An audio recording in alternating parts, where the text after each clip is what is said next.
Today I want to talk about Sarah. No, I don't hear a lot of people talk about her, so I was thinking about grace and imperfection. Then I thought about Sarah. And one thing I realized that Sarah wasn't the perfect person. As we all know, Sarah, the wife of Abraham, the mother of all nation, and all of that.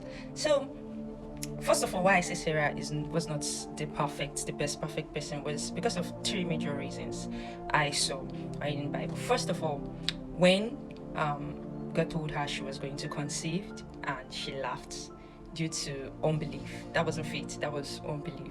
Yes. And secondly, I don't know if she was trying to help God with his prophecy. She gave Hagar, her maid, to her husband Abraham so she could conceive for her. That's I don't know what to call that. Is it manipulation or trying to help God? Then thirdly, this was the one that shocked me. She maltreated the maid.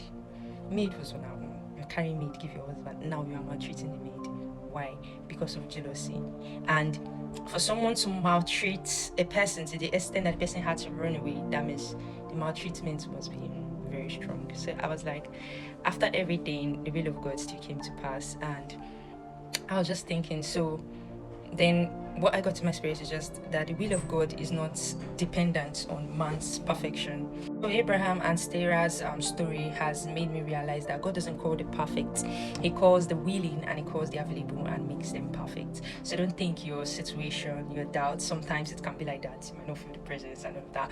But don't stay there, because sometimes it can feel like, oh, I've doubted God too much for him to fulfill his promise through me. But no, if God could fulfill his will through Abraham and through Sarah, I feel he can still fulfill his promise through you.